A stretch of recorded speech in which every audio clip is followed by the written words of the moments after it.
Good afternoon, everyone. We'd like to go ahead and get started. I'd like to welcome all of you to the Health Outcomes Seminar Series. As you know, this seminar series is sponsored by the UIC Center for Pharmacoepidemiology and Economic Research and by the UIC CCTS REACH program. Today, I have the true pleasure of welcoming Dr. Bruce Lambert, who is a former faculty in our department in Pharmacy Systems Outcomes and Policy. But currently, Dr. Lambert is professor in the Department of Communication Studies and also the director of the Institute for Public Health and Medicine in the Center for Communication and Health at Northwestern University. Many of you, faculty and graduate students, are very familiar with his research. As an update, his research focuses on health communication, drug name confusion, patient and medication safety, health literacy, health information technology, prescribing behaviors, health outcomes associated with provider-patient communication. He's currently the principal investigator on a 5-year center grant that is funded by AHRQ, and this particular project focuses on evaluating techniques for optimizing medication safety. So with that, please help me welcome Dr. Lambert. Thank you. Hi, everybody. Thank you so much for having me. Thanks to Edith and thanks to Glenn, and thanks for having me back. You know, many of you I know. It's good to see you. Thanks for coming to see me and taking your lunch hour to come and listen to what I have to say. I want to talk today about my oldest research program. You know, as I was driving in this morning, I thought, this marks actually the 20th year since I've been studying the same problem. And in some ways you can think this is a legacy of failure, right? This is 20 years. I still have not got it figured out yet. It's a very difficult problem to solve. It existed long before I started tackling it. In fact, you know, Stephanie is here. I tell the story many times, but it was Stephanie who gave me this idea to study this. She came into my office one day a long time ago, 21 years ago, 22 years ago, and I was asking her what she was doing, and she told me she was doing some benchmarking project for ASHP about medication errors, and I was very naive at the time. You know, I have a PhD in communication. I am a mere social scientist, as Bill likes to say, and so I didn't know that much about medication errors or patient safety, and Stephanie said we're studying these medication errors that happen in hospitals, and I said, oh, what are those? and she described wrong dose, wrong route, wrong drug name confusion. I thought, drug name confusion? What's that? And she told me, and immediately in sort of a flash of insight, thought I might be able to make a contribution there because of what I knew about memory and perception for words and some of the training that I'd had with computers. And so really the last 20 years, I actually have some notes that I took very soon after this. Stephanie told me about this, where I plotted out a program of research, and I've really done most of those things over 20 years, except I think my plan involved, you know, making this problem go away, and we haven't been able to make this problem go away yet. So we have made some progress, and that's what I want to talk about today. And you know, we're joined here in the audience by Bill Gallanter. Dr. Gallanter, many of you know, he's been my closest collaborator on a lot of this work, and he was a central part of the work I'm going to talk about today. So I do have some conflicts of interest. I've taken some money from drug companies. Very little of this stuff has been about drug name confusion. A little bit, I did some consulting with Abbott about confusing names that they had, some packaging stuff. I run these 2 consulting companies, one that does drug name searching to try to help companies find confusing names before they put a product on the market, and BLL Consulting is just where I do my consulting out of. I have a patent for that drug name searching system. This is all part of this research center that I and Bill and several of our other colleagues and several people who are in the room were in the first round of the funding for the center as well. These are called Centers for Education and Research on Therapeutics. They're funded by the Agency for Healthcare Research and Quality. There are 7 of these centers now in the United States. They each have a theme. The themes are musculoskeletal, cardiovascular, pediatric. It's all about therapeutics, which means drugs and devices. So mental health, musculoskeletal, cardiovascular, pediatrics, medication safety, health IT, and then there's coordinating centers. So our theme is tools for optimizing medication safety. We've got 4 core projects in our center. It's a 5-year contract, which is sadly coming to an end. It doesn't look like there's going to be an opportunity for renewal. So we've been enjoying this funding for 9 years, and we're sad to see it end. There's a slim chance there'll be an opportunity for renewal, but it's pretty slim. There's lots of people from UIC on this project. I've listed some of them here. So Bill, obviously, Gordy Schiff from Harvard, Diana Wilkie, who was here at UIC, and Robert Gibbons, who used to be here at UIC, and Dulal Baumak, who's still here, and a variety of others, including the Institute for Safe Medication Practices and National Patient Safety Foundation are part of our team as well. So here are the people on this particular project. Christine, Michelle, Bill, these are the Suzanne Falk, these are the folks from UIC who have been important in this project. It's really been led by a postdoc in my lab now named Scott Schrader, who's an experimental psychologist. So what I want to talk about is the incidence of wrong drug errors, and I'll vacillate a little bit and talk about wrong drug errors sometimes. Sometimes I'll talk about drug name confusions. Drug name confusions are really a subtype of wrong drug errors. A wrong drug error is just what it sounds like when the prescriber intends to prescribe drug A and the patient ends up with drug B for one reason or another. It could be because of an ordering error. It could be because of a transcription error, a dispensing error, an administration error. It happens in every phase of the drug use process, these errors that turn drug A into drug B. All of those are wrong drug errors. Some of them have nothing to do with confusing names. Some have to do with labels. Some have to do with physical adjacency where the drugs are stored. Some have to do with adjacency on the pick list in the order entry system. Some we don't even know why they occur. Sometimes 2 bottles of bulk tablets are sitting on the counter next to one another. The packages aren't similar at all. They're just confused. So there's lots of reasons that people get the wrong drugs. We focus on errors that seem to be related to the drug names looking or sounding alike.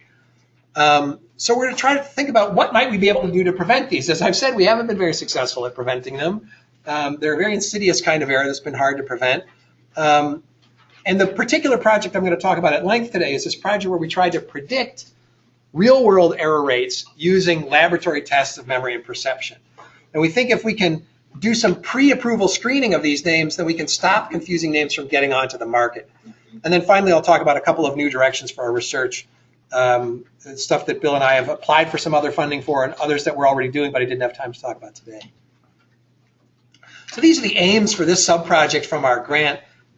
Develop a standard protocol for pre-approval testing of drug names, test a method for finding drug names in EMR data. I'm not going to be able to talk about that today, and talk about whether indication prompts can prevent these errors. So the last 2 points I won't have time to talk about today. I'll just talk about them briefly at the very end in terms of future work. But the first point is the one I want to talk about. Can we develop a standard protocol of pre-approval tests that we could put all proposed drug names through and then hope to screen out confusing names before they get to the market? So that's the whole idea. So a drug company develops a new product. They put it through randomized controlled trials to see if it's safe and effective. And if it is, they move forward to marketing it. So 2 or 3 years before they think they're going to be able to market a drug, the marketing people come up with a brand name for the drug. There's some of these issues in generic naming too, but mostly it's in brand naming. And these days, the FDA forces a company to do a lot of safety testing on these names. We don't think that they do the right kind of safety testing. We've tried to advise them to do this kind of safety testing, but they have a mind of their own, and they ask companies to do certain kinds of safety testing. What we're trying to show them is that if you do these memory and perception tests on drug names before the drug is ever on the market, you should be able to identify names which are too confusing to be approved. And that's the sort of method I want to try to illustrate for you today. But first, I want to talk about how often these errors occur. This is a pie chart I made from the data in a paper by Betsy Flynn and Ken Barker that came out 5 or 6 years ago at least.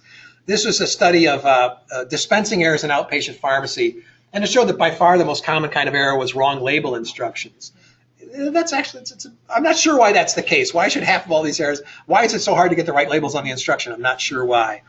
wrong quantity, wrong strength, and there you have at 8% of the errors. This is not 8% of prescriptions, thank goodness. It's 8% of the errors. The patient ended up with the wrong drug. So that's a troubling frequency, and I'll show you what it is in terms of the number of prescriptions in a minute. So, what causes these errors? We think name confusion is the primary cause of these wrong drug errors. It's hard to get good data on that. There are some estimates that name confusions cause 30 or 40% of these wrong drug errors, but I'm not confident in the validity of those estimates. I think we don't know exactly. Mostly we think these are caused by human factors. So visual perception, people look at a screen or a written document, handwritten or typewritten, and they just see one thing when it's, it says clarithromycin, but they see erythromycin. There's auditory perception errors, so they get a phone order or some kind of spoken order, and they hear the wrong thing. There's short-term memory errors where they look at the prescription, they see clarithromycin, it's in their short-term memory, they go back to the shelf or they go to order, and somewhere between thinking of it and ordering it, clarithromycin turns into erythromycin in their short-term memory. And then there's menu selection errors, which aren't perception.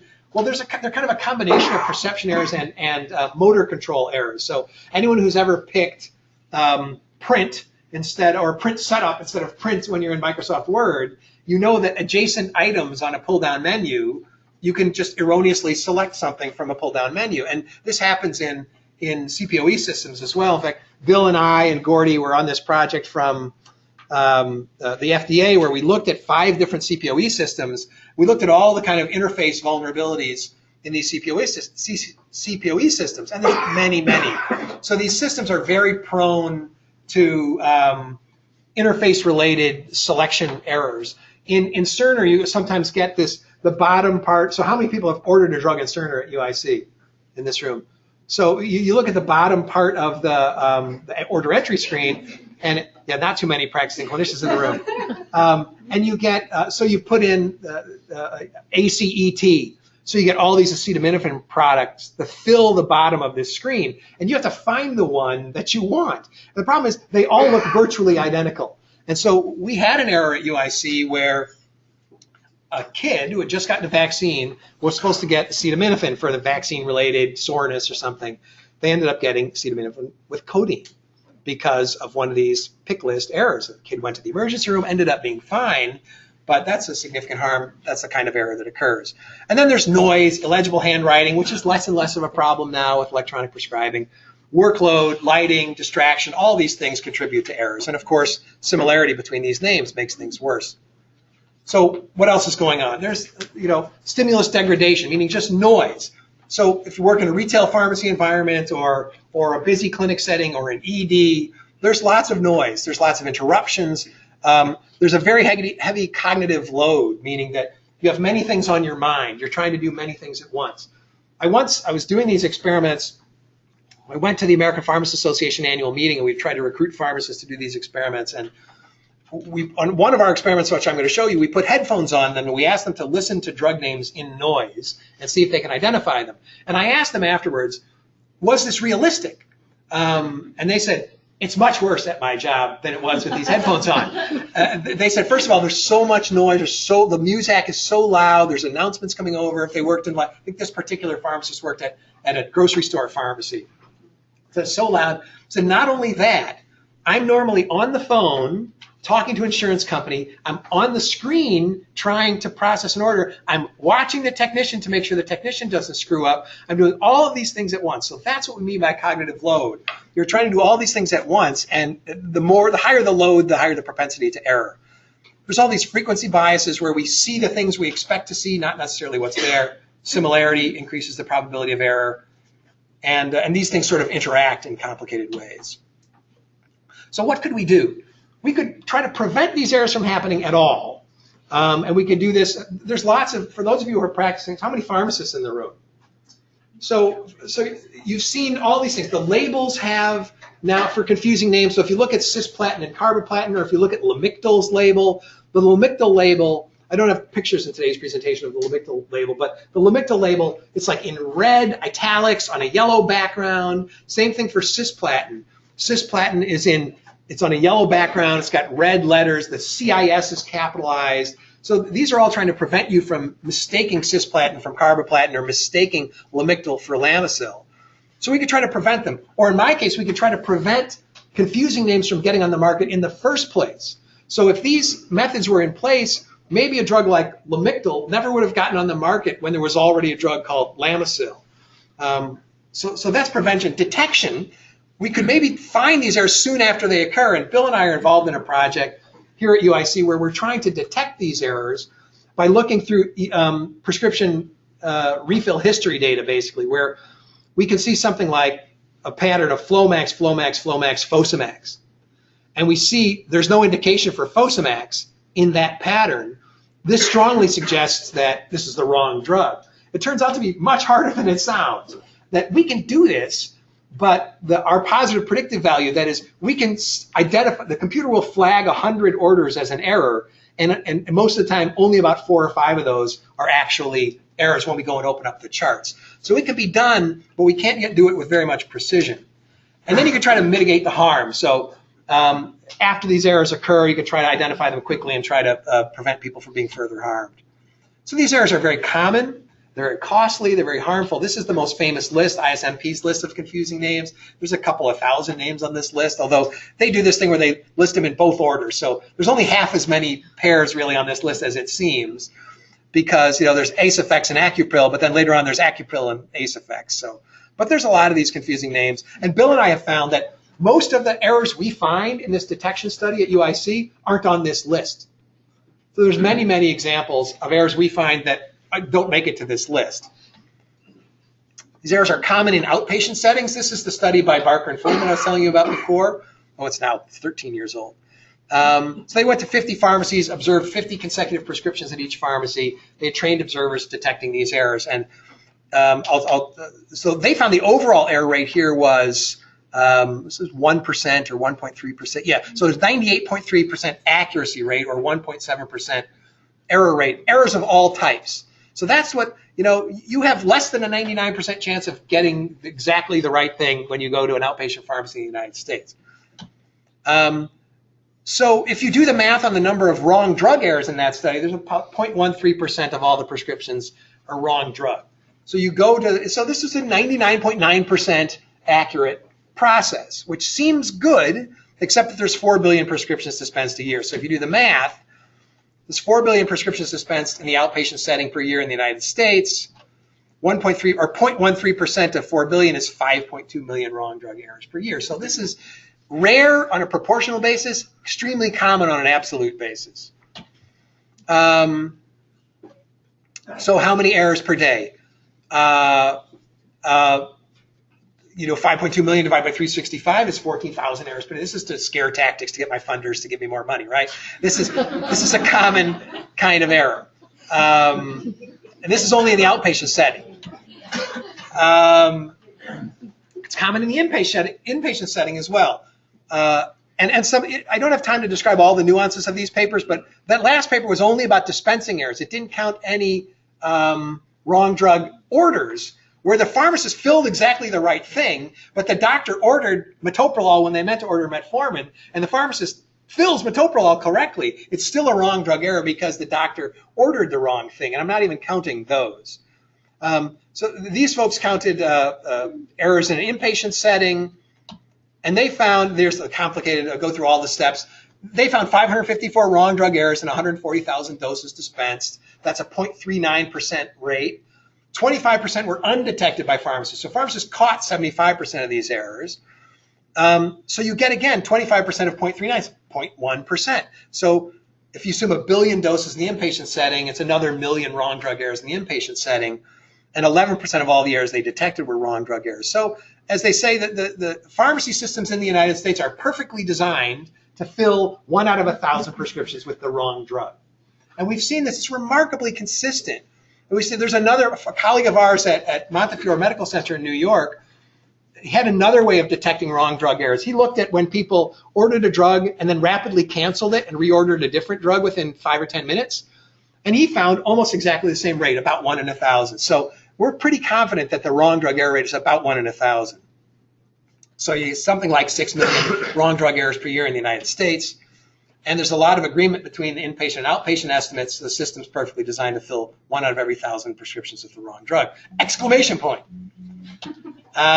So how harmful is this?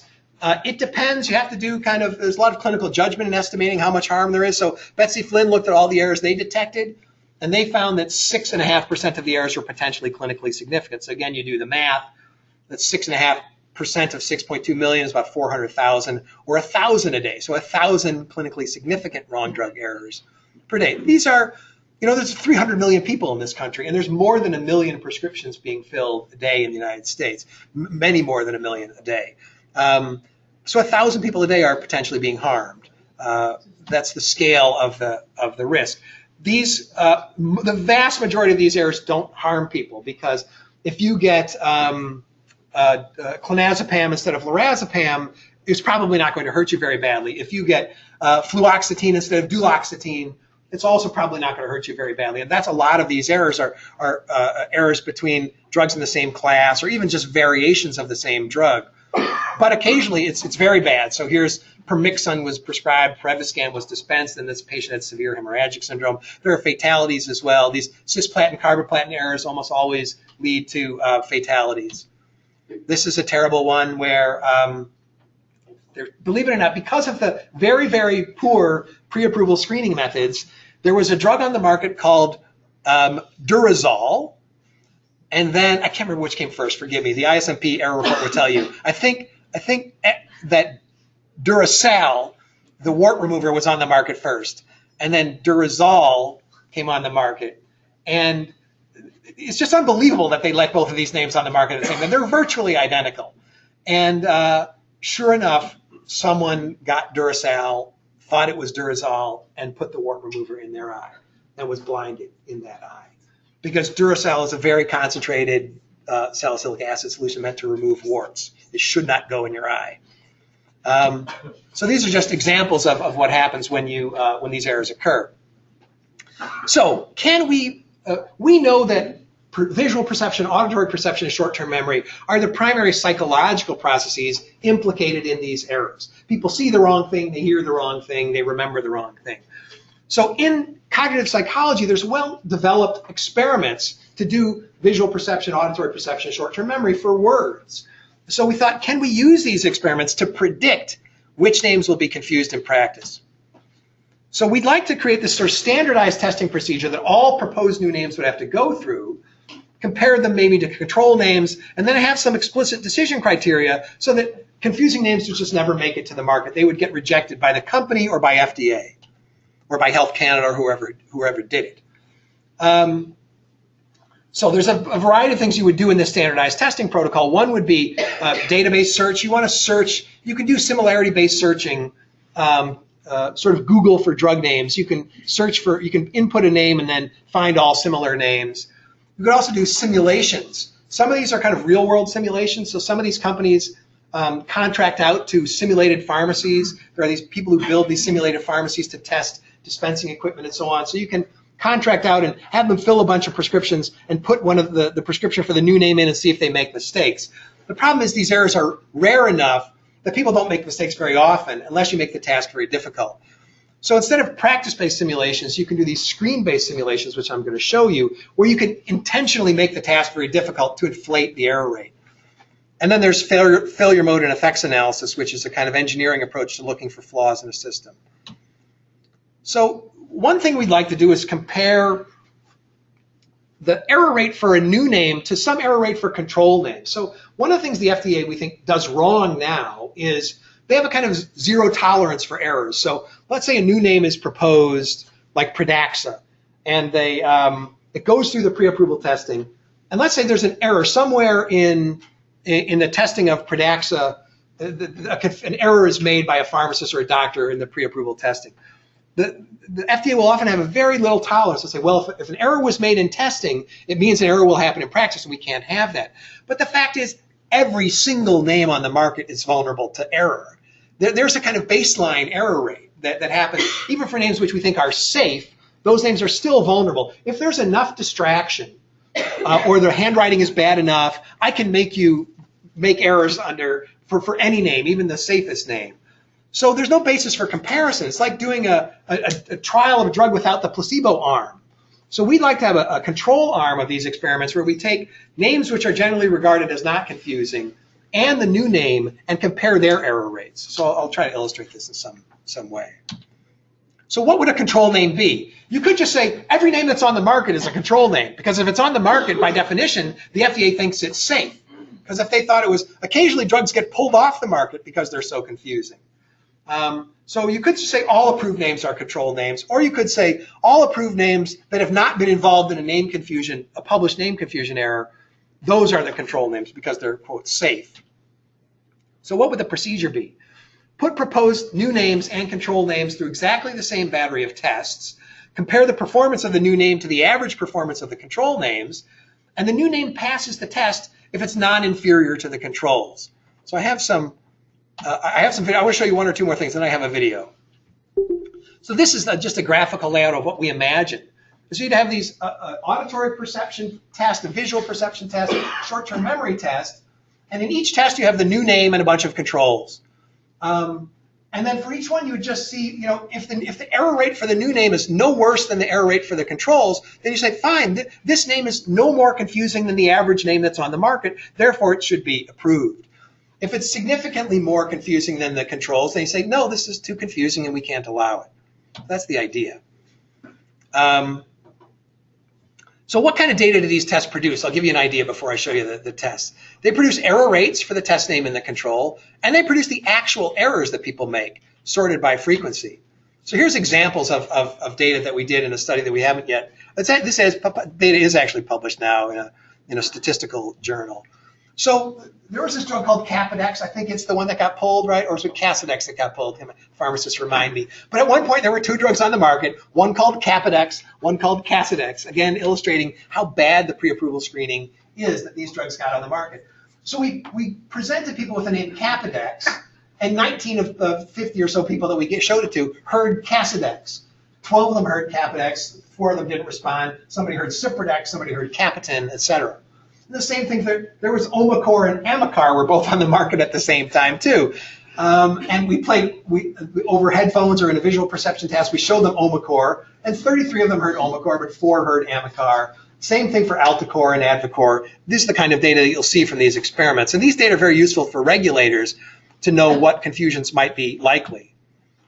Here's another one from our auditory perception experiment. We played people the name direthromycin. Yes, direthromycin is a real drug.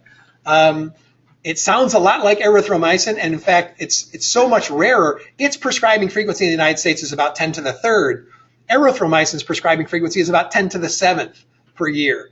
So you play direthromycin for people, and they hear erythromycin, or they hear azithromycin, or they hear clarithromycin, or they hear anything that's more common than direthromycin. So this illustrates really clearly the effect of frequency on errors. This is more examples, Ultracef and Ultracet. Again, it's mind-boggling that you could have two drugs this similar on the market at the same time, but in fact they are. I think these two are still both on the market. So you play them Ultracef, which is prescribing frequency about 10 to the 3rd, and Ultracet 10 to the 7th, and people hear Ultracet. So what are some challenges in these experiments? We want to make them realistic if we can. We make them simple and easy and cheap to do so the drug companies will do them. But more than anything else, we want them to be valid. That is, we proposed these kinds of tests to Health Canada. And Health Canada initially said, sure, we'll do them. And then these new rules went out for public comment. The drug companies got a hold of them. The drug companies said, no, we're not going to do them. And one of their complaints was they're not valid. There's no proof. Even though I published like 10 papers that show they're valid, they're not that valid. We're not sure they predict real-world error rates. That's what they complained about. So we were desperate to see if we could show that these tests predicted real-world error rates. I'm going to skip this stuff for now. This is just more about prevention.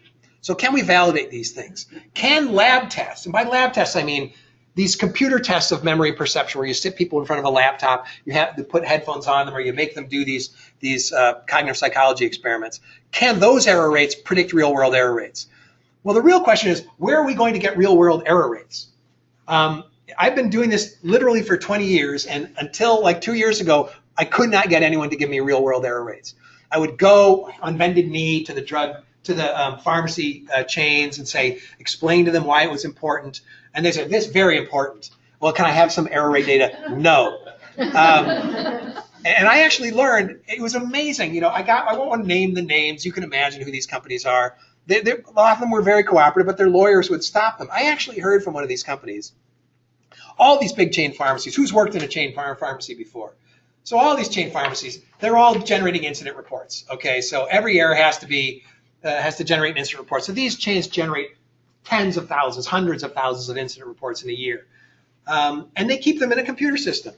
And I could not believe when one of them told me that their lawyers instructed them to delete the incident report data every 6 months. So they did not learn from these data because they did not want these data lying around when a plaintiff's lawyer came around and said, well, show me all of last year. You confused hydroxyzine and hydralazine? How often did that happen last year? And they say, we have no idea. That data's gone. You know, so they have this data, but they can't study it because they're so afraid of plaintiff's lawyers and lawsuits and so on. So finally, these patient safety organizations got created by AHRQ. Anybody know what a patient safety organization is?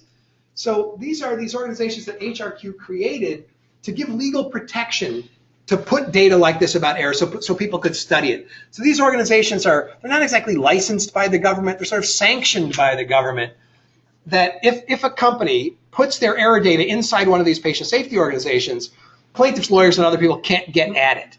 So it's sort of safe. So some article about our grant was on the National Patient Safety Foundation website, and some guy from a patient safety organization just called me up and said, you know, would you like this medication error data? And I said, I sure would. So we executed a data use agreement and so on, and finally gave us this data. So we have data from a real large pharmacy system with real-world error rates, and I'll explain what that looks like. We've done a ton of prior work on visual perception, auditory perception, short-term memory, which we're going to replicate here. So what are we really trying to find out? Is there a significant association between error rates and other measures in these laboratory memory perception tests and error rates in the real world? So I'm going to tell you a little bit about these error rates and some of the challenges that came with them. So these are incident report data. They're self-reports, okay? So they're not perfect. The perfect data would be from observation, but these are self-reports. We know lots of errors occur that don't get reported, so let's just grant that that's a limitation. This was a year's worth of data from a large pharmacy system, a chain that had more than 1,000 stores. That's all I'm going to say about it. And then they gave me 3 sets of names, high, medium, and low frequency pairs of names. So it amounted to 109 pairs of look and sound alike names. And I'll tell you what I had for every pair. There was this complicated issue about brand and generic. The way that, and this is funny, it doesn't make sense to me, but the way that the data were captured from the incident report system was, it was capricious, and sometimes it was brand, sometimes it was generic, but they didn't actually know which name had been used in the actual dispensing event. So we had to figure out based on clinical judgment, Bill and Christine and Suzanne, and the ISMP people had to look at each pair and make a judgment about which name was really used. You know, did people really call it Lasix or did they call it by the generic name and so on? So in most cases we could tell unambiguously which names were probably used, but in some cases we couldn't tell, and so we included both the brand and the generic names in the pairs. So out of 109 pairs in the data, there were actually 123 pairs which we tested. And then about halfway through the project, the guy called me up again and said, would you like more data? I have another chain pharmacy that I'm working with, and I have the same kind of data. And I said, sure, send it along. So this data, there were 64 name pairs in common from the second chain pharmacy that were also in the first chain pharmacy. And so one of the first results I want to tell you that's interesting to me is that there's a correlation of 0.84 in the error rates between these two pharmacy systems. So the error rates were virtually identical. At least 60% of the variation or more was common, which tells you immediately, I think, it's the names. It's not something that's going on in the pharmacy, it's the names themselves, because the error rate's virtually identical in two completely different systems that use completely different software, completely different physical layout of their dispensing organization. So what did I get for each pair? A numerator, which is the number of incidents. So let's think of, there's the intended drug, and then there's the dispensed drug. So Flomax was intended, Fosamax was dispensed. So I got the number of incidents, number of times that happened. The denominator was the number of times the intended drug was dispensed in a year. And the rate was just the number of incidents divided by the number of dispensed. And then we masked the rate. We didn't want to actually reveal the rate. The company didn't want us to say the actual rate of these errors. So we just did a linear transformation on the rate, so you can't know what the actual rate is. But it doesn't affect the statistics. So here's examples of the pairs that we saw, amlodipine, Ambien, amlodipine, amitriptyline, et cetera, et cetera. These are just typical name confusions, not much newsworthy here. A lot of these names are on the well-known lists. And these are these transformed error rates. So you see, 255, that's not a rate. Well, this is this transformed value. Okay. So we did 4 types of tests. 2 visual perception tests, 1 auditory perception test, 1 short-term memory test. Here's a layout, so for the kind of protocol for each test. So backward masking means we showed them Zyrtec, and then there was this mask of X's. Then they had to type the name from memory. And then there's these 2 boxes, Zyrtec and Xantec, and they had to pick which one it was. Then progressive demasking, this name Zyrtec was hidden behind those number symbols, and then it would come out and they'd have to type it and then select it. Then there's a speech and noise test where they had headphones on. They would hear the word Zyrtec in a bunch of conversational noise, type it, and then try to select it. Short-term memory, they saw Zyrtec, had to do a little math problem, and then type the name and select it. So I'm going to give you examples of each of these. This is short-term memory. QuickTime not available. Perfect. So you're going to take my word for it here that these these experiments looked like this. So these are very unrealistic in a sense, right? There's no labels. These don't look like drug bottles. We didn't attempt it. It's just the names. And this is what typical psycholinguistic experimental layouts will look like. So we're really focused on the fundamental cognitive processes of memory and perception. So I was going to show you all that. I don't think I can show you any of them. That's the risk whenever you try to do video in PowerPoint. So here we had 16 doctors, 16 nurses, 16 pharmacists, 16 technicians, 16 lay people. These are the main types of people that make these errors. A lot of these were from UIC. Did anybody participate in our experiments? So we have 1 participant in our experiment here. And we were offering like $50 or something. Yeah, so we're trying to incentivize people to do it. So we're grateful to the people who participated. It was mostly women, mostly hospital-based clinicians. About half from Northwestern, half from UIC. So we measured a variety of things: the error rate, the near miss rate, the response time. I want to tell you a little bit about this near miss rate. This is interesting. So we have this software. So let's say we show them Celebrex, and then we make them do a little math problem, and then we ask them to type in what they saw, and then we make them pick which one they saw. Did you see Celebrex or did you see Celexa? And what they do is they move the mouse over to Celebrex. We can actually track the trajectory of their mouse. It's very sneaky little software. And then you can, there's a program called Mouse Tracker which does this, and there's a slight version of it on the software we use. So you can actually, so if they go, you can tell, and that's a measure, the diversion from the straight path. So if you knew it was Celexa, you just go, boom, select, or Celebrex. But if you didn't know, you go, and then you go to Celebrex. So we can measure that divergence. And that's what we call the near miss rate. And the response time is just the time in milliseconds to make the correct response. We also had these other attributes of the words themselves: word frequency, word familiarity. So frequency is how many times was it dispensed. We knew that from the prescribing data. Word familiarity, we showed these names to people, just asked them subjectively to rate on a scale of 1 to 5. 1, it's not familiar. 5, it's very, very familiar. Bigram frequency, it's how common are the 2-letter sequences in the name, word length in letters, and how similar were the names using one of our measures of numerical similarity. All these things we know from previous research are important in confusion. So what do? We did some descriptive statistics, some correlations between the error rate and each of these individual tests. Then we did a couple of different kinds of regressions. So most of these tests were, so here we're looking at correlations with real-world error rate. So most of these tests were significantly correlated with the real-world error rate on their own. So backward masking, progressive demasking, and speech and noise were not on their own. Short-term memory and backward masking were at about 0.3. And then we looked at the near miss rate, and even the near miss rate was even better than the actual error rate in being correlated with the outcome. Response time was very strongly correlated with the outcome. That is, the longer it took you to make the correct response, that response time was correlated with the probability of making an error in the real world. Because the time it takes you to decide is basically an index of how difficult the perceptual or memory judgment is. And then the name attributes like word frequency. So the more frequently a name is prescribed, the less frequently it'll be involved in an error on a rate basis, because more frequent names are easier to perceive. Same with familiarity. But similarity, the more similar the pairs were, the more likely they were to be confused in the real world. So this is the bottom line. So the predicted error rates predicted about 37% of the variation in the real world error rate. So this is a triumph for us, because it took us so long to get any data like this. To me, this is validation. It's not perfect validation, right? We'd like this line to start here and then be perfectly clustered along that line. It's not that easy. So there's 60% of the 60% of the variation we're not accounting for, but 37% of the variation we are. So we think this is enough to convince regulators to use these methods. And just to give you an idea, if you just use the error rates, the R-square is about 0.22. And then if you add the near miss rate, it gets to 0.3. You add the response time, didn't help at all. You add the word attributes like frequency and similarity, it gets up to 0.37.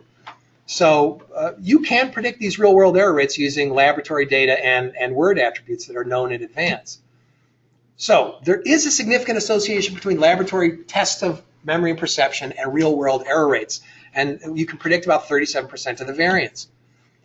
But what about drug names you haven't seen before? Or what about predicting new drug names? Because that 37% is testing the procedure on the same names you trained the procedure on. So we did cross-validation, and it's not much worse. It's a little bit worse, but it's not much worse. So cross-validation showed that even on unseen names, it still predicted pretty accurately. And then we cross-validated in a different way. We want to see whether the error rate data from chain 1's pairs predicted the real-world error rate in the chain 2 names. So these are the same pairs of names, but a totally different set of real-world error rate data from a different chain. And the fit was even better. It was R-squared of 0.45. So this is the data from chain 2. So it's not surprising that the model fit, since we already knew that the error rates were correlated at 0.84. So it's not surprising that one predicts the other. But it was great cross-validation for us to know that it isn't something particular about this store or this chain. It worked in data from a completely unrelated chain. And then we did some machine learning. So we did a kind of fancier regression model inside this machine learning program called Cubist.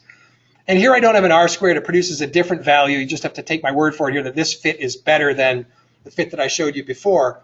And it's because it's a regression tree. For those of you who know what that is, this is what it looks like. So rather than just one regression model, it has these complicated rules. So it says if word frequency is greater than 3.04, then the real world error rate is this complicated regression model. And then you have different rules in different areas of the space. So that's what a regression tree looks like. And the regression tree produced even better fit than the simple regression model. So there is a significant association between laboratory tests of memory and perception and real-world error rates, suggesting that these tests are able to predict how often a drug name will be confused before it ever goes on the market. The predictive capacity of these methods was confirmed through 2 types of cross-validation. So we're pretty confident that it will work on new drug names and new chains and so on. So should we use them as pre-approval tests? We think so. We thought so before we did this experiment, though. So others are not yet convinced. There's still room for improvement. We'd like to make them even more accurate, maybe by adding different kinds of memory and perception tests or refining the ones we used already. We'd like to replicate with a larger set of names, with other participants, with names from other pharmacy systems. We think that it'd be more convincing with more replication. And at what point will drug companies and the FDA say it's accurate enough? So right now we can predict 37% of the variation in the real world error rate. Is that enough? I suppose if you're a drug company and you're a skeptic, you could still say the majority of the error rate you're still not predicting. There's 60% of the error rate you're still not predicting. We think there is no other method with any better demonstrated predictive accuracy for a pre-approval test. In fact, the FDA has essentially no evidence that the FDA has a method that gives you Duracell and Durazol, okay, that gives you Ultracef and Ultracet. So whatever method they're using, it's not working very well. So I wanted to finish at about 15 after, so we have at least a couple minutes for questions. Bill and I are doing some other really interesting stuff. All of it started here at UIC about detection, and especially this work on indication alerts we hope has promise. I'll just tell you very briefly what an indication alert is. So you're in the electronic medical record, you're ordering metformin. You order metformin, the computer knows metformin is mostly for diabetes or polycystic ovaries. But diabetes isn't on the problem list for this patient. So it pops up an alert and says, you're ordering metformin, but diabetes isn't on the problem list. Would you like to put diabetes on the problem list? The vast majority of the time, people just put diabetes on the problem list because they've just forgotten. But about 2% of the time, they cancel the order completely. So we went in and we opened every single one of those orders.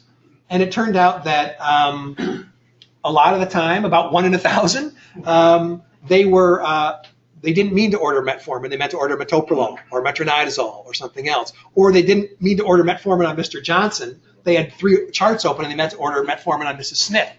So these indication alerts seem to prevent wrong drug and wrong patient errors. And Bill and I just finished writing a proposal to try to test this more rigorously here and at another large system. So that's all. I'm happy to take your questions. Thanks for listening. I know it's a lot to digest in 45 minutes. Thank you.